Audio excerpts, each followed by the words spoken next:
सन्माननीय विचारपीठावर विराजमान असणारे सोपानजी काळे सर, सुदामजी काळे, पंकजजी काळे, आमचे बाळासाहेब,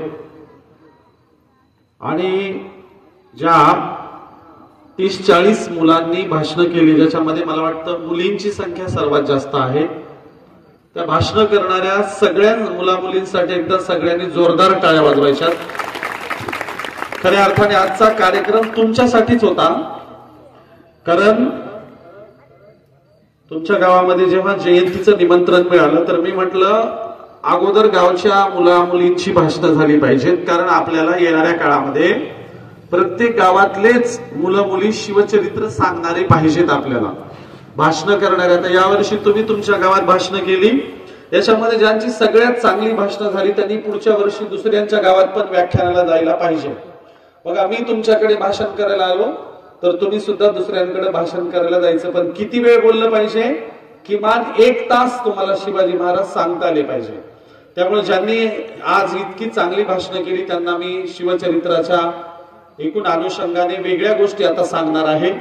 त्याच्या अगोदर तुम्हाला शिवजन्मोत्सवाच्या सगळ्यांना शुभेच्छा। आपलं जे गाव आहे परळी, हे गाव महाराष्ट्रामध्ये आणि एकूण आपल्या मराठवाड्यात सगळ्यात सुंदर आणि आगळं वेगळं गाव आहे, सगळ्यात ऐतिहासिक जुनं गाव आहे। या गावाने महाराष्ट्राला लेखक साहित्यिक दिले, या गावाने महाराष्ट्राला मानसशास्त्रज्ञ दिले, या गावाने महाराष्ट्राला महानुभव परंपरेचे प्रचारक दिले, या गावाने महाराष्ट्राला दिग्गज मोठे नामवंत वकील दिले, या गावाने महाराष्ट्राला राजकारण कसं करायचं असे चांगले लोकप्रिय सरपंच देखील दिले। त्यामुळे राजकीय क्षेत्र असो, सामाजिक क्षेत्र असो, साहित्यिक क्षेत्र असो, वैद्यकीय क्षेत्र असो, वकिलीचं क्षेत्र असो, असं एकही क्षेत्र नाही ज्या क्षेत्रात आपल्या गावची माणसं नाहीये। म्हणून एवढ्या उंचीवर गेलेल्या गावच्या ग्रामस्थांना मी माझा मानाचा मुजरा करतो, अभिवादन करतो। बघा मुलांनो, तुम्हाला फार चांगल्या गोष्टी सांगणार आहे, सगळ्यांनी शांत बसायचंय, सगळ्यांनी सायलेंट व्हा, तुम्हाला फार चांगल्या गोष्टी सांगणार आहे मी। या देशाला एक संघर्षाची, महापुरुषांच्या विचारांची परंपरा आहे, त्या परंपरेला अभिवादन करणं मी माझं आद्य कर्तव्य समजतो। त्यामुळे या देशामध्ये 1000 वर्षापूर्वी सप्तसिंधूच्या किनाऱ्यावर पहिल्यांदा शेतीचा शोध लागला आणि शेतीचा शोध हा स्त्रियांनी लावलेला आहे। म्हणून पहिल्यांदा शेती करणाऱ्या, शेतीचा शोध लावणाऱ्या आद्य गणमाता निरुती, महाराष्ट्रामध्ये शेतीचा शोध लावणारी महाराष्ट्राची 96 कुळांची जननी तुळजाभवानी, उंच डोंगर माथ्यावरची सरकती शेती करणारी रेणुका, पाण्यावरची शेती करणारी अंबाबाई, उंच डोंगर माथ्यावर कमी पाण्यावरची, कमी उजेडावरची शेती करणारी शूर्पणखा आणि सप्तशिंगे, या सगळ्या गणराण्यांना अभिवादन करतो।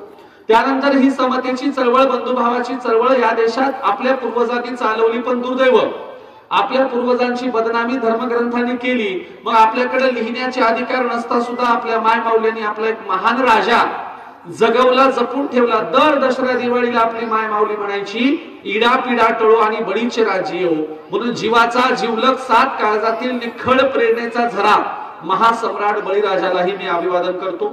या बळीराजाच्या नंतर ही समतेची चळवळ तथागत बुद्धांनी देशभर जगभर चालवली। संपूर्ण जम्बूद्वीपात, आशिया खंडात ज्याचा विचार गेला, संपूर्ण जगात विचार गेला, ज्याच्या नावाने 21 देश उभे राहिले, ते या देशाचे सर्वोत्तम भूमिपुत्र तथागत सिद्धार्थ गौतम बुद्ध। या तथागताच्या विचारधारेवर पुढे राज्य करणारे, आपला मुलगा महेंद्र आणि मुलगी संघमित्रा यांना धर्मासाठी दान देणारे सम्राट अशोक। अशोकाच्या नंतर ही समतेची चळवळ संतांनी चालवली, ज्याच्यामध्ये संत रविदास आणि कबीरांचं नाव घ्यावंच लागतं। बघा, संत कबीर म्हणतात, पोथी पडी पडी जगमुआ भयाना पंडित कोई, 2.5 अक्षर पडे प्रेम के सो पंडित होई।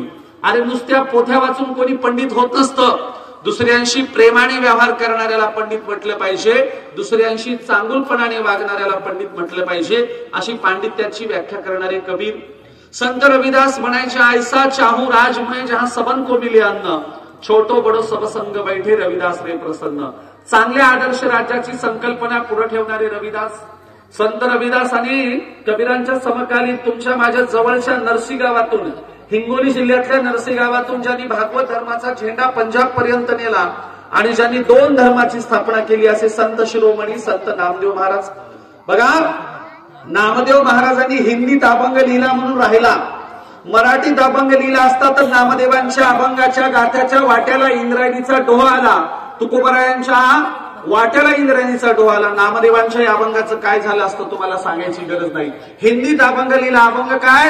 हीन दीन जाती मेरी पंडरी के राया, ऐसा नामा दर्जी तुमने काय को बनाया. नामा टाल बिना रेके राहुल में गया, कीर्तन करते समय ब्राह्मणों ने बाहर ढकलाया. 4 वर्ण गाय के 1 वर्ण दूध, तुम कहा के ब्राह्मण हम कहा के सूद. गायी 4 रंगाच्या असतात. काही गायी तांबड्या रंगाच्या, काही गायी पांढऱ्या रंगाच्या, काही गायी काळ्या रंगाच्या, काही गायी मिक्स कलरच्या असतात.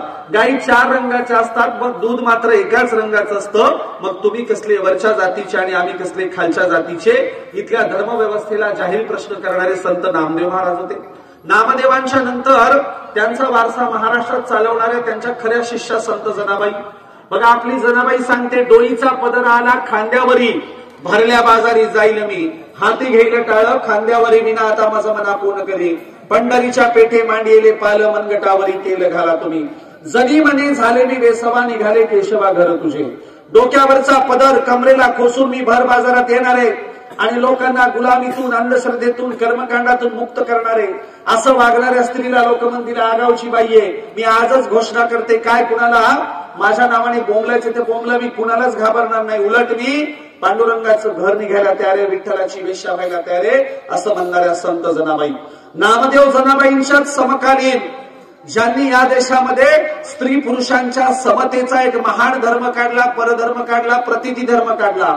आणि ज्यांनी सांगितलं एकाच कोठीचे बैल भांडती, झुंजती परी कुशीस कुस लावून बैसती. ज्यांनी सांगितलं स्त्रियांना उपदेश करताना सांगितलं की पुरुषांना जीव असतो, मग स्त्रियांना काही जीवली असतात का, दोघेही समान असतात. ज्यांनी सांगितलं मासिक पाळी वाईट नसते. ज्यांनी सांगितलं की ज्याप्रमाणे कानातून मळ येतो, नाकातून शेंबूड येतो, त्याचप्रमाणे मासिक पाळीला सहज मानलं पाहिजे. असं या देशातला क्रांतिकारी परधर्म देणारे सर्वज्ञ श्री चक्रधर स्वामींना अभिवादन करतो. त्याचबरोबर नामदेव चक्रधर स्वामींच्या बरोबरीला बसवांनांनी या देशात लिंगायत धर्म काढला आणि बसवांना म्हणाले माझ्या धर्मात अस्पृश्याचा कुत्रा घेईल पण ब्राह्मणांना घेणार नाही, असं म्हणणारे क्रांतिकारी संत बसवांना.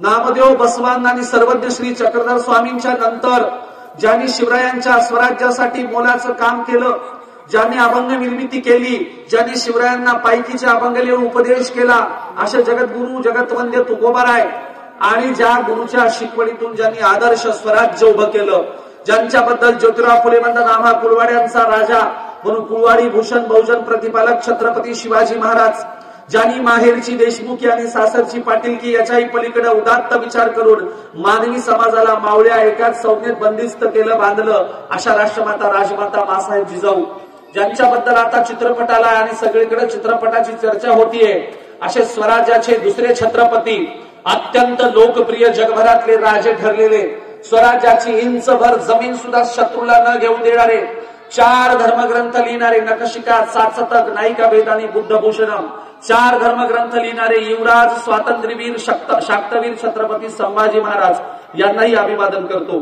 संभाजी महाराजांच्या नंतर तुमच्या आमच्या आरक्षणाचे जनक लोकराजे राजर्षी शाहू महाराज, 29 वर्ष घोड्यावर बसून राज्यकारभार करणाऱ्या लोकमाता अहिल्याबाई होळकर, तुमच्या आमच्या स्वातंत्र्याचे जनक क्रांतीसूर्य राष्ट्रपिता ज्योतिराव फुले साहेब.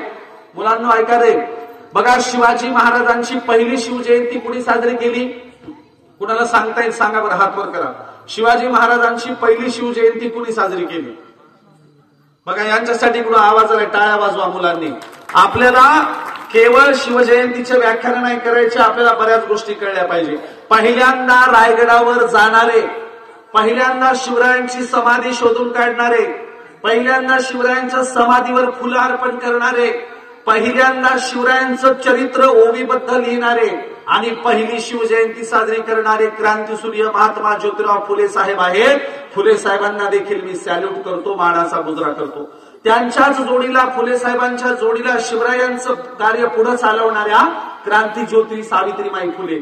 बघा देवाला सोडलेल्या देवदासी झाल्या, खंडोबाला सोडलेल्या मुरळ्या झाल्या, यल्लमाला सोडलेल्या जोगतिनी झाल्या, पण माझ्या सावित्रीला सोडलेली कुणी डॉक्टर, कुणी इंजिनियर, 2 तर राष्ट्रपती झाल्या. म्हणून सावित्रीबाईंना देखील अभिवादन करतो. सावित्रीबाई आणि ज्योतिरावांचा वारसा पुढे चालवणारे, ज्यांनी सांगितलं शिवरायांचा विचार मी पुढे चालवणार आहे. शिवरायांच्या रायगडाच्या पायथ्याशी महाडला मनुस्मृतीचं दहन करून शिवरायांच्या समाधीचं दर्शन घेणारे, भारताच्या संविधानात शिवरायांचं चित्र टाकणारे, तुकोबारायांच्या मूकनायक अभंगावर वृत्तपत्र सुरू करणारे भारतीय घटनेचे खरे शिल्पकार परमपूज्य विश्वरत्न महामानव बोधिसत्व डॉक्टर बाबासाहेब आंबेडकर यांनाही अभिवादन करतो। जगबदल घालून घ्याव मला सांगून गेले भीमराव, गुलामगिरीच्या या चिखलात का ऋतून बसलाय रावत, चल निघ घे बिनीवरती धाव मला सांगून गेले भीमराव, असं म्हणून बाबासाहेबांचं उरलेलं कार्य पुढे चालवणारे आणि छत्रपती शिवाजी महाराजांचा पवाडा 7 समुद्राच्या पलीकडे रशियापर्यंत घेऊन जाणारे, रशियात शिवरायांचा पवाडा साजरा करणारे, रशियाच्या पवाड्यात काय म्हटलं, प्रथम नमन माय भूच्या चरणा छत्रपती शिवाच्या चरणा स्मरुणी गातो कवना। रशियात जाऊन कुठल्या देवाच्या नावाने पवाड्याची सुरुवात न करता शिवरायांच्या नावाने पवाड्याची सुरुवात करणारे लोकशाहीर साहित्यरत्न अण्णाभाऊ साठे यांना देखील अभिवादन करतो। ज्यांनी सांगितलं शिवरायांच्या राज्यामध्ये कधीच नव्हती वाण, आनंदाने नांदत होते हिंदू मुसलमान। ज्यांनी सांगितलं काळ्या रात्री तळपत होतो एका सुभेदाराच्या सुनेचं रूप, अशी देखणी होती एका मुसलमानाची सून। ज्यांनी सांगितलं अशा स्त्रीला आई म्हणाला राजा तो शिलवाड, आनंदाने नांदत होते हिंदू मुसलमान। परस्त्रीला आई समान मानण्याचं वर्णन आपल्या गाण्यात करणारे वामनदादा कर्डक आणि परिवर्तनवादी चळवळीतल्या तमाम महापुरुषांना मी अभिवादन करतो। बघा मुलांनो, आपण आज शिवजयंती घेतोय, का घेतोय? काल 19 फेब्रुवारीला शिवाजी महाराजांचा जन्म झाला आणि कालच्या 19 फेब्रुवारी पासून महिनाभर आपण भारतभरात जगभरामध्ये विविध ठिकाणी कार्यक्रम घेतो। कार्यक्रम का घ्यायचे असतात?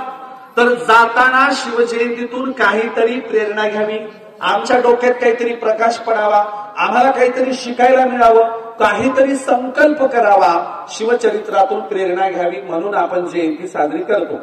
म्हणून आता तुम्हाला इथून जाताना काहीतरी प्रेरणा घ्यायची, काय घ्यायची? तर आम्हाला चांगला अभ्यास करायचा आहे, आम्हाला पाठांतर वाढवायचंय, आमचा कॉन्फिडन्स वाढवायचा आहे। मला तुमच्या गावच्या मुलांचं पहिल्यांदा कौतुक यासाठी करावं वाटलं, एकही मुलगा भाषण करणारा किंवा मुलगी थोडी सुद्धा अडखळली नाही। तुमचा कॉन्फिडन्स अख्ख्या महाराष्ट्राच्या मुलांमध्ये मी पहिल्यांदा इतकं निर्भीड आणि कॉन्फिडन्स न बोलणारी मुलं मी पहिल्यांदा एवढी हुशार मुलं आहेत। आणि म्हणून बऱ्याच ठिकाणी लहान मुलांना स्टेजवर उभं केलं बोलता येत नाही, बावचळतात, चरबळतात, त्यांना जमत नाही। आपली मुलं आली की दणक्यात भाषण सुरू करतात। त्यामुळे एवढा चांगला कॉन्फिडन्स आहे, तुम्ही निश्चित येणाऱ्या काळात प्रचंड मोठे होणार। पण काही गावातल्या मायबापाचं सांगतात तुम्ही तर हुशार आहात। काही गावामध्ये कसं असतं बघा, आई म्हणते बाळा शिवाजीच व्हायचं असतं, आई म्हणते बाळा शिवाजीच व्हायचं असतं, पण कधी कुठं सहलीला गेलास तर बसच्या अगदी मधोमध बसायचं असतं, पुढून ठोकलं मागून ठोकलं तर सुखरूप वाचायचं असतं। आई म्हणते बाळा शिवाजीच व्हायचं असतं, आई म्हणते बाळा शिवाजीच व्हायचं असतं, आई म्हणते बाळा शिवाजीच व्हायचं असतं। उन्हात जायचं नसतं, पावसात भिजायचं नसतं, एकट्यानेच घरात कार्टून नेटवर्क बघत बसायचं असतं। आई म्हणते बाळा शिवाजीच व्हायचं असतं, आई म्हणते बाळा शिवाजीच व्हायचं असतं। पोराचा बापही बाजूला उभा असतो, त्याला वाटतं पोराची माय 4 शहाणपणाच्या गोष्टी सांगायला, आपण पण काहीतरी सांगावं। पोराचा बाप म्हणतो हो बाळा शिवाजीच व्हायचं असतं, बाळा शिवाजीच व्हायचं असतं, कधीच कुणाच्या आद्यात जायचं नसतं, कुणाच्या मध्यात जायचं नसतं, आपलं हे जीवन असंच एकट्यानेच जगायचं असतं। पोराचा बाप म्हणतो बाळा शिवाजीच व्हायचं असतं। परत पोराचा बाप म्हणतो बाळा शिवाजीच व्हायचं असतं, कधीच कुठल्या कार्यक्रमाला जायचं नसतं, लांब उभं राहून ऐकायचं असतं, कार्यक्रमात सहभागी व्हायचं नसतं। पोराचा बाप म्हणतो बाळा शिवाजीच व्हायचं असतं। पण लेकरं तुमच्यासारखी लय हुशार असतील, ब्रिलियंट असतील, मग त्यातलं ते पोरग आमचे कार्यक्रम ऐकून तयार झालेलं हुशार असतं।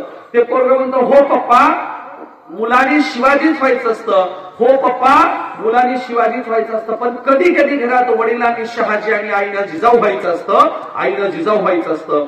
जोपर्यंत आमच्या घरात शहाजी आणि जिजाऊ तयार होणार नाही तोपर्यंत शिवाजी महाराज आमच्याकडे घडणार नाही। पण आपल्याकडे म्हण पडली, म्हण काय म्हणे?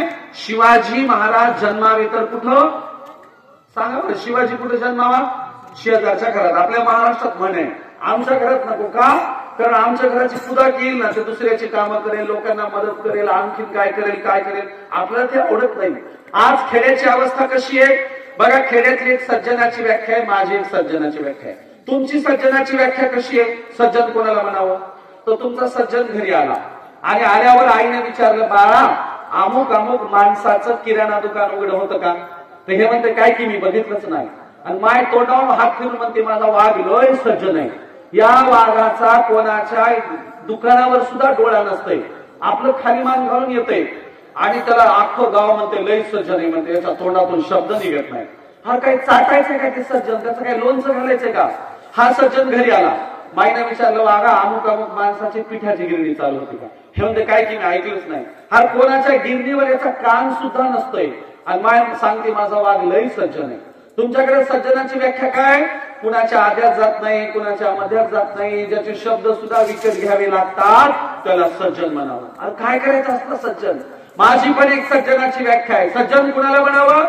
जो कुणाच्याही आद्यात जातो, कुणाच्याही मध्यात जातो, ज्याला मध्यरात्री बोलवा तुमच्यासाठी सदैव पहिल्या कॉलला, पहिल्या बेलला मोबाईल उचलतो, कॉल उचलतो, ज्याला आज तिरडी उचलायला पुढे असतो, गौऱ्या नेऊन टाकायला पुढे असतो, रक्तदान करायला पुढे असतो, अशा जयंती उत्सवाचे कार्यक्रम घ्यायला पुढे असतो, जो कुठल्याही इव्हेंट मध्ये सर्वांच्या पुढे असतो, त्याला सज्जन म्हटलं पाहिजे. आणि माझ्या सज्जनाच्या व्याख्येत छत्रपती शिवाजी महाराज बसतात. आम्हाला असे आजही सज्जन हवे जे दुसऱ्यांच्यासाठी धावून जातील, दुसऱ्यांचं काम करतील, दुसऱ्यांना मदत करतील. पण आमचं उलट आहे, या कानाने ऐकायचं आणि दुसऱ्या कानाने सोडून द्यायचं, कळतच नाही. आता बऱ्याच जणांच्या घरात बापाची रपट आहे, लेकरं बी तसेच निघणार की नाही. एका ठिकाणी मी कार्यक्रमाला चाललो होतो. कार्यक्रमाला जाताना रस्त्यामध्ये, पाणीच्या रस्त्यामध्ये गाई गुरंढोरं उभे घेऊन एक पोरगं उभं होतं काठी घेऊन. मग आमच्या गाडीला जाता येईना, गुरंढोरं तशीच उभे. तर पोराला म्हणले इकडे, म्हणले काढते जनावर कोणाची आहेत? पोरगा म्हणला वासरू माहिती, म्हणला कोणाचं ते, गाय नाही माहित कोणाची. मग मला ते वासरू कोणाचं आहे? तर म्हणला गाईचं आहे, गाईचं आहे. मला शहाणपणा शिकवायला म्हणलं काढते जनावर. काढली, कार्यक्रम झाला, कीर्तन संपलं. माझ्या जवळ आला, म्हणला मायछान किंवा लय भारी बोलता. म्हणलं हो. मला चला चहा पाचतो. मी चहा नाही पीत, मला दूध पाचतो, चला. मग घरी घेऊन जाताना रस्त्याने म्हशीचा गोठा दिसला. मग बघितले भरपूर जनावर, म्हशी विशी. म्हणजे तुमच्याकडे भरपूर म्हशी दिसायला, सगळ्या म्हशी दूध देतात का? तेव्हा महाराज येडे झाले का काय? म्हशी कुठे दूध देतात का? काढावं लागते मला देत नसतात मला शहाणपणा शिकवायला. मग त्याला मला इतका शहाण आहे, तर कॉलेजला शाळेत जातो का नाही? म्हणलं जातो. मला कितवीत आहे? पोराला विचारलं कितवीत आहे? तो मला 9वीत आहे. 9वी. कसा म्हणला? 9वीत आहे. मला 9वी. मी मला बिलकुल वाटत नाही, मला मोजून बघा 9वीत आहे. मला वितीत सांगायला मला. अरे मला वीत नाही रे, वर्ग सांग किती वर्गात आहे. अशी खेड्यातील पोरं लय हुशार असतील, चांगलं मार्गदर्शन मिळालं तर पुढे जाते, नाही तर मग एकोणीचं बघून सगळे वाया जाते. बघा, तो पोरगा घरी घेऊन गेला, अंगणात बघितलं बापाची चप्पल बुट अंगणातच आहे. मग काय करावं? मला मायछान किंवा आमचं डंगर घरीच आहे म्हणला. बापाला काय म्हणला? मायछान किंवा आमचं डंगर घरीच आहे, तुम्हाला चहा बी नाही पाजू शकत, दूध बी नाही पाजू शकत. म्हणलं का? मला जोपर्यंत बाप बाहेर जात नाही तोपर्यंत मी घरातच जात नाही. म्हणलं का? मला बाप, मी त्याच्या समोर गेलो की बाप नुसत्या शिवाय देते, तुला येतच नाही, तुला जमतच नाही, तू मूर्खच आहेस, तू आगाऊच आहे. कधी कधी माझा बाप मला म्हणतो तू गेली कशातच आहे म्हणला. त्यामुळे मला असं वाटायला लागले की मी खरंच गेली कशात गेली. म्हणून घरात मायबाप चांगले असतील तर लेकरं चांगली होतात. कुटुंब कसं समोपचाराने जगलं पाहिजे. याबद्दलचा शिवचरित्राचा प्रसंग काय सांगतो? तर बघा, देवगिरीच्या किल्ल्यावर, म्हणजे आजचा दौलताबाद, या दौलताबाद देवगिरीच्या किल्ल्यावर खंडागळे नावाच्या एका मोठ्या सरदाराचा हाती उधळला. आणि जाधव म्हणजे जिजाऊंच्या माहेरकडचे आणि भोसले जिजाऊंच्या सासरकडचे यांच्यातच भांडणं लागली. आणि मग भोसल्यांनी म्हणजे शहाजी राजांच्याकडच्यांनी लकुजराव जाधवांच्याकडचा म्हणजे जिजाऊंच्या माहेरचा एक माणूस मारून टाकला. मग तिकडच्यांनी पण शहाजीराजांच्या बाजूचा एक माणूस मारला, म्हणजे जिजाऊंचा देर मारला, ज्यांचं नाव संभाजी. बघा, दोन्हीकडच्या मराठा सरदारांनी आपापसात भांडण केले, एकेका माणसाची खांडोळी केली. जिजाऊ गरोदर होत्या. जिजाऊ म्हणल्या काय चाललंय काय? आमची माणसं एकमेकांना मारतात, एकमेकांना शिव्या देतात, एकमेकांच्या प्रती आदर नाही, सन्मान नाही, रामराम नाही, या नाही, जेवा नाही, बसा नाही, काही नुसत्या मारामाऱ्या. जिजाऊंनी शहाजीराजांना बोलावून घेतलं आणि संकल्प केला, हे जे पोटात गर्भ वाढतोय हा गर्भ तुमच्या सरदारक्या करण्यासाठी देणार नाही. पोरगा झाला तर स्वतंत्र स्वराज्य उभं करणार, नाव जिजाऊ सांगणार नाही. शहाजीराजांनी सांगितलं, देऊन टाकला स्वराज्याला. जिजाऊ तुम्ही त्यांचं पालन पोषण करायचं. जिजाऊंना मुलगा झाला, शिवनेरीवर नाव ठेवलं छत्रपती शिवाजी महाराज. जिजाऊंनी सांगितलं स्वतंत्र राजा करणार, स्वतंत्र वेगळे संस्कार करणार, त्याला लोकांच्या तिकडे चाकरीला सरदारकी करायला पाठवणार नाही. आणि मग जिजाऊंनी शिवरायांवर संस्कार करायला गेले. बघा, बाल वयातल्या 5 वर्षाच्या शिवरायांना जिजाऊ हातात तलवार देतात आणि काय सांगतात? उठा राजे, तलवार घ्यायची, सह्याद्रीच्या दऱ्याखोऱ्यात जायचं, 12 जातीचे 18 जातीचे 18 पगड जातीचे मावळे गोळा करायचे, सगळ्यांना तलवारबाजी शिकवायची, सगळ्यांना घोड्यावर बसवायला शिकवायचं आणि स्वराज्य उभं करायचं. किती वर्षाच्या शिवरायांना? 5 वर्षाच्या बाल शिवबाला जिजाऊ हातात तलवार देतात. आणि आमच्याकडं आमच्या कार्टीनं शार्पनर घेतलं, पेन्सिल शिकायला तर मायने किती ठेवून बोट कापून घेशील. आमच्या पोराने सायकल घेतली चालवायला तर मायने ती मेल्या तंगड मोडून घेशील, ते ठेवून. त्याला काही हातातच घेऊ देत नाही, त्याला अगदी काही शेपळेत निमळेत बनवून टाकते, त्याला काही उन्हात जाऊ देणार, पावसात जाऊ देणार, त्याला निबरखंड माय होऊ देत नाही. त्याला माय म्हणजे तुला काही कळत नाही. आणि म्हणून जिजाऊ म्हणतात जा सह्याद्रीच्या दऱ्याखोऱ्यात जायचंय. जिजाऊ सांगतात जा तुम्हाला स्वराज्य उभं करायचंय. शिवाजी महाराज जातात, सगळ्या जाती धर्म पंथाचे मावळे गोळा करतात आणि या सगळ्या मावळ्यांना घेऊन पहिल्यांदा रायरेश्वरावर स्वराज्याची शपथ घेतात. सांगतात मावळ्यांनो आपल्याला प्रचंड मोठं स्वतःचं स्वराज्य उभं करायचंय. जिच्या गर्भात स्वतंत्र स्वराज्याची प्रेरणा निर्माण झाली असे शिवाजी महाराज होते. आमच्याकडे गर्भात कशाची प्रेरणा निर्माण होते? प्रेरणा कशाची निर्माण होती माहिती का? डोहाळ्यांनी. आमच्या बायाला डोहाळे कशाचे लागते? आमच्या बायला ढेपसे खाण्याचे डोहाळे लागते. आमच्या बायला सारवलेलं भितार चाटायचे डोहाळे लागते. आमच्या बायला दळणातले मातीचे खडे खायचे डोहाळे लागते. जिजाऊंना कशाचे डोहाळे लागले? तलवार उचलायची, घोड्यावर बसायचं, शत्रूवर चाल करून जायची, जिजाऊंचे डोहाळे बघा. आणि आमच्या बायचे ढेपसे खायचे काय मग? दळणातली माती खायची, भितार चाटायचे असते डोहाळे. पुन्हा आमच्याकडे तसले ढेपशासारखे पोरं तयार होते, काहीच करत नाही, नुसतं हिंडत राहते. आणि म्हणून शिवरायांची एकूण जडणघडण जिजाऊंकडून झाली. मग शहाजीराजांनी 7-8 वर्षाच्या शिवरायांना कर्नाटकात बोलवून घेतलं, बँगलोरला बोलवून घेतलं आणि कर्नाटकामध्ये शहाजीराजांनी शिवरायांना राजमुद्रा दिली, भगवा ध्वज दिला, युद्धकलेचे उत्तम शिक्षण दिलं आणि पुन्हा महाराष्ट्रात पाठवून दिलं. शहाजीराजांनी जिजाऊंच्या प्रेरणेतून स्वराज्य उभं राहिलं. बघा मुलांनो, अशा प्रकारे ह्या स्वराज्याची बेसिक पार्श्वभूमी होती, पायाभरणी होती. शिवरायांनी तुमच्यासाठी काय केलं? लहान मुलाचा एक छोटासा प्रसंग सांगतो बघा तुमच्यासाठी, ऐका रे. हे आजचा सगळा कार्यक्रम लहान मुलांच्यासाठी तुम्ही ऐकला पाहिजे. एकदा काय झालं, काही सैनिक कुठून चालले होते? एका शेताच्या बांधावरून काही सैनिक चालले होते. शेताच्या बांधावरून सैनिक जाताना तुमच्यासारखा एक लहान पोरगा त्या सैनिकांना आडवा झाला. बांधावर एक लहान पोरगा, तुमच्या वयाचा, अगदी तुमच्यासारखा खणखणीत बोलणारा लहान पोरगा त्या बांधावर आडवा झाला आणि त्या घोड्यावरच्या सैनिकांच्या समोर हात पुढे काढून काय म्हणतो? खबरदार, जर टाच उचलून जाल पुढे तर चिंधड्या उडवील राई राई एवढ्या. पोरग बार कसं, ज्यांच्या कमरेला तलवारी खोसल्यात आणि 5-6 घोडेस्वार आहेत, घोड्यावर बसलेले, कोणताही घोडेस्वार तलवार करून त्या बारक्या लेकराची मान छाटू शकतो अशी परिस्थिती आहे. पण हा पोरगा बिलकुल घाबरत नाही, डगमगत नाही. बांधावर उभं राहून विचारतो की 1 तासाचं घोड्याची टाच जरी पुढे टाकली तर मीच तुमच्या चिंधड्या उडवील. बारकं पोरग सांगतो. घोड्यावरचा घोडेस्वार खाली उतरतो. खाली उतरल्यावर घोडेस्वारच्या पोराला उचलून घेतो, लहान लेकराला, आणि त्याला विचारतो तू एवढा कस काय बोलू शकतो धडसारी? तू कोण आहेस, काय तुझं नाव काय? तेव्हा तो पोरगा सांगतो मी छत्रपती शिवाजी महाराजांच्या राज्यातला छोटासा मावळा आहे, छोटासा सैनिक आहे. आणि हे शेत आहे, हा जो बांध आहे, हे गाव आहे, शिवरायांच्या स्वराज्यात येतं. आणि आमच्या शेताच्या बांधावरून सुद्धा कोण जातं याच्यावर लक्ष ठेवणं माझं काम आहे. बारका छोटासा मावळा सांगतो. ज्या माणसाने त्या सैनिकाने त्या लेकराला उचलून घेतलंय तो सैनिक विचारतो कधी शिवाजी महाराजांना बघितलंस का? तो लेकरू म्हणतो नाही, कधी नाही बघितलं. नाही बघितलं म्हणून काय झालं? मी शिवरायांच्या स्वराज्यातला मावळा आहे. ज्याने त्या लेकराला उचलून घेतलं तो सांगतो अरे वेड्या, ज्या शिवाजी महाराजांच्या स्वराज्याचा मावळा म्हणून एवढ्या कॉन्फिडन्सनं शेताचं रक्षण करतो, अरे तुला उचलून घेणारा मीच खुद्द शिवाजी महाराज आहे, मीच छत्रपती शिवाजी राजा आहे. आज मला प्रचंड अभिमान वाटतो की माझ्या स्वराज्यातल्या शेवटच्या व्यक्तीला सुद्धा वाटतं हे स्वराज्य प्रत्येकाचं आहे, हे स्वराज्य सगळ्यांचं आहे. त्यामुळे शिवरायांच्या राज्यात लहान मुलांच्या पासून म्हाताऱ्या व्यक्तींपर्यंत सगळ्यांना वाटायचं ज्या 32 मान सोन्याच्या सिंहासनावर बसलेला राजा आहे तो आमचा पोरगा, आमचा. प्रत्येकाला वाटायचं ते 32 मान सोन्याचं सिंहासन आमचं असं प्रत्येकाला वाटायचं. म्हणून रायगड राजधानी होती, परंतु महाराष्ट्राच्या प्रत्येकाच्या हृदयात रायगड आणि प्रत्येकाच्या हृदयात शिवराय होते, सिंहासन होतं. इतका ग्रेट राजा 2,500 वर्षात कधी झाला नाही. ज्या राजाने स्त्रियांचा सन्मान केला, ज्या राजाने शेतकऱ्यांचा, कष्टकऱ्यांचा सन्मान केला, ज्या राजाने सगळ्यांना अगदी न्यायानं, समतेनं वागवलं. पण आपलं काय झालंय सांग करण्यासारखं. किती सांगितलं तरी आपल्या कानात कळत बसत नाही, डोक्यात बसत नाही. बघा तुम्हाला लहान मुलांना सांगकाव्याचं उदाहरण सांगतो. लेकरं कशा असतात माहितीये का? सांगकाव्य. मग आपण त्यांना शेतकऱ्यांचे शिवाजी महाराज सांगू. एकदा जरा तुम्हाला 2-3 प्रसंग सांगतो. बघा एक पोरगी अंगणामध्ये दोरी खेळू लागली.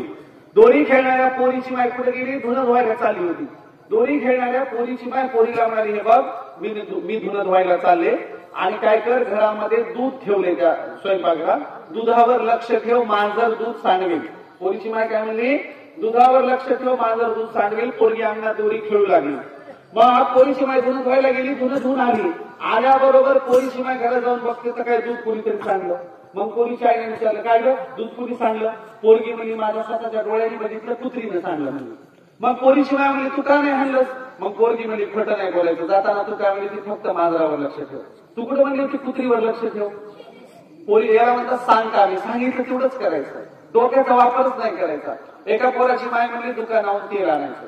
पोराने पटकन तेलाची कॅन उचलली आणि अर्ध्यात गेलं. अर्ध्यात गेला, लक्षात आलं कोणतं तेल आणायचं? गोड तेल आणायचं का खोबऱ्याचं तेल आणायचं? पुन्हा वापस आलं, मला माय कोणतं तेल आणायचं? मामीने गेल्या नीट ऐकत नाही, काय नाही, खोबऱ्याचं तेल आणायचं. मोठी कॅन ठेवली, बारकी शिशी उचलली घेऊन गेलं. पुन्हा अर्ध्यात गेला, लक्षात आलं किती आणायचं? छटाक भर, 2 छटाक, पाव किलो किती आणायचं? वापस आलं. पुन्हा मायला म्हणते किती आणायचं? माय म्हणे नीट ऐकत नाही, काय नाही, नुसतं पळतं सांगकाव्य झालं. मग माय म्हणे 2 छटाक खोबऱ्याचं तेल आलं. मग गेलं शिशी घेऊन अर्ध्यात पळत. पुन्हा लक्षात आलं पैसे कुठं आणले? पुन्हा वापस आलं. पुन्हा म्हणते माय पैसे नाही दिले. माय म्हणे तुझ्या बापाचं नाव मांडून टाकायला सांग. म्हणजे सांगकाव्य सांगितलं तेवढंच करते, डोक्याचा वापरच करत नाही. या देशात पहिल्यांदा शेतकऱ्यांच्या, कष्टकऱ्यांच्या, मराठ्यांच्या घरात जन्माला आलेल्या एका वीर शिवाजी महाराजांनी 2 गोष्टीवर स्वराज्य उभं केलं. कोणत्या? एक मनगट आणि दुसरं बुद्धीचं चातुर्य. बुद्धीचा प्रचंड वापर करणारा एकमेव राजा आहे. कसं काय? एकदा युद्धतंत्र वापरले की डबल वापरायचं नाही. शाहिस्तेखानाची बोटं कापायला वरातीचं नाटक करून घुसलेल्या लाल महालात. वरातीचं नवरदेव नवरीची वरात आली, वरातीचं शिवाजी महाराज नवरदेव होऊन आले. त्या शाहिस्तेखानाच्या महालात दुसरे शाहिस्तेखानाची बोटं छाटली, निघून गेले. पण डबल कधी ही युक्ती वापरली नाही. एकच युक्ती वापरायची, डबल नाही वापरायची. कुठे? औरंगजेबाच्या आग्र्याच्या कैदेतून महाराज वेषांतर करून निघून आले, वेश बदलला निघून आले. पण हीच युक्ती डबल कधीही वापरली नाही. याला म्हणायचं डोक्याचा वापर करणारा राजा. आम्ही डोक्याचा वापर केला पाहिजे. लेकरे डोक्याचा वापर करतात का? तुम्हाला आणखी एक छोटं उदाहरण सांगतो बघा. एका पोराने आईला प्रश्न विचारला. ऐका रे, एका पोराने आईला विचारला प्रश्न, माय आकाशामध्ये का गडगडतं? आकाशात का विजा लवसतात? आकाश का गडगडतं? तर पोराच्या माईचं उत्तर ठरलेलं असतं. माय काय म्हणली? आकाशात मतारी असते म्हणली, ती दळत असते, दळते, दळल्यामुळे आवाज होतो. एका पोराने आईला विचारलं, आई नारळात पाणी का असतं? त्या पोराची माय म्हणली, देवाची करणी नारळात पाणी. एक पोरग त्याच्यावर हुशार होतं. ते म्हणलं मग काही नारळात कस काय पाणी नसतंय? काही नारळात असते, काही नारळात कस काय नसतंय? मग पोराची माय त्याच्यावर हुशार, ती म्हणली देवाची करणी, काही नारळात नसतंय पाणी. उत्तर ठरलेलं आहे, देवाची करणी नारळात पाणी, देवाची करणी काही नारळात नसते पाणी. डोक्याचा वापर करायचा नाही. विदेशातल्या पोराने त्याच्या आईला प्रश्न विचारला. ऐका रे, विदेशातल्या पोरांनी त्याच्या आईला प्रश्न केला, आई नारळात पाणी का असतं? तेव्हा पोराची माय म्हणली, जा 2 काचाने भरलेले ग्लास घेऊन ये. पोराच्या मायने 2 काचाचे भरलेले ग्लास आणले. दोन्ही ग्लास पाण्याने शिगोशिग भरले. पोराची माय म्हणली, जा अंगणात जा, गवताचं मुळा सगळं रोपटं उपटून आण. अंगणात गेले, गवताचं मुळा सगळं रोपटं उपटून आलं. पोराची आई म्हणली, एका पाण्याने भरलेल्या काचाच्या ग्लासात टाकलं. दोन्ही काचाचे ग्लास खिडकीत ठेवले. 8 दिवस गेले. 8 दिवसाच्या नंतर आईने पोराला बोलवलं, बघ याच्यात निरीक्षण कर, काय दिसतं? पोराने निरीक्षण केलं. विदेशातली गोष्ट आपल्याकडची नाही. पोराने निरीक्षण केलं. पोरगा म्हणाला, आई ज्या ग्लासामध्ये मुळा सगळं गवताचं रोपटं टाकलंय त्या ग्लासातलं पाणी थोडंसं कमी झालंय. पण ज्या ग्लासात रोपटं नाही टाकलं पाणी तेवढ्याला तेवढं आहे. ज्या ग्लासात काहीच नाही त्यातलं पाणी कमी झालं नाही. मग आई म्हणली, बाळा असंच असतं बघ, गवताने ग्लासातलं पाणी शोषून घेतलं गवताच्या मुळाने. अगदी तसं सगळी झाडं जमिनीतलं पाणी मुळांच्या रोपाने पाणी आणि क्षार शोषून घेतात. ते खोडातून वर जातं आणि कोणत्याही फळामध्ये ते पाणी जमतं. म्हणून नारळात पाणी असतं. विदेशातली आई प्रयोग करून सांगते आणि आपली आई म्हणते कशाला डोक्याला ताण द्यायचा? आपली आई म्हणते देवाची करणी नारळात पाणी, डोकंच नाही वापरायचं. म्हणून आज आमच्या देशाची परिस्थिती अत्यंत भयावह आहे. देश मातीत गेलाय, डोक्याचा वापर नाही केला. इथं शास्त्रज्ञ जन्माला येत नाही. इथं तत्वज्ञ जन्माला येत नाही. इथं नुसत्या भक्तांच्या फौजा येड्याच्या फौजाच्या फौजा त्या कुंभमेळ्याला निघाले की सगळे तिकडे गेले. कोणतं मरायले, कोणतं बुडायले, कोणत्याचा ऍक्सिडेंट झाला, कोणत्याची गाडी दरीत कोसळली, आलेच नाहीत काही जण बेपत्ता झाले. असा कार्यक्रम चालला. आणि म्हणून या देशात शिवाजी महाराज आम्हाला काय सांगत होते ते समजून घेतलं पाहिजे. काय सांगितलं? शेतकऱ्यांच्यासाठीची महाराजांची 2 पत्र आहेत बघा शेतकऱ्यांच्यासाठी. त्यातलं एक पत्र काय सांगतं? प्रभावळीच्या सुभेदाराला महाराजांनी पत्र दिलं. महाराजांच्या स्वराज्यात एक सुभेदार होता. त्या प्रभावळीच्या सुभेदाराला महाराज काय सांगतात? हे बघा, तुमच्या भागामध्ये शेतकऱ्यांना कोणतीही तोशीच पडणार नाही याची काळजी घ्या. कशी घ्यायची? नवे गावं बसवायचे, नवी शेतजमीन लागवडीखाली आणायची, शेतकऱ्याला बी बियाणं द्यायचं, बैलजोडी द्यायची, याही उपरी कर्ज लागलं तर कर्ज द्यायचं. कर्ज फेडायला घेताना शेतकऱ्याचं शेत मोजायचं, पीक मोजायचं. शेताच्या आकारमानाप्रमाणे पीक झालं असेल तर कर्ज वापस घ्यायचं. पण कसं घ्यायचं? फक्त मुद्दल घ्यायची, व्याज लावायचं नाही. कर्जाला 0% व्याज दर लावणारा एकमेव राजा होता छत्रपती शिवाजी महाराज. शिवाजी महाराज मला कर्ज द्यायचं पण मुद्दलच घ्यायची, व्याज नाही घ्यायचं. शिवाजी महाराजांनी शेतकऱ्यांच्यासाठी दुसरं पत्र लिहिलं. काय लिहिलं? सैनिकांना सांगितलं, हे बघा, एखाद्या गावाच्या बाजूला मंडप टाकून उतरलेला असाल, सैनिकांनो गावामध्ये जायचं, रोख रकमेत भाजीपाला आणायचा, लागणाऱ्या वस्तू आणायच्या, शेतकऱ्याच्या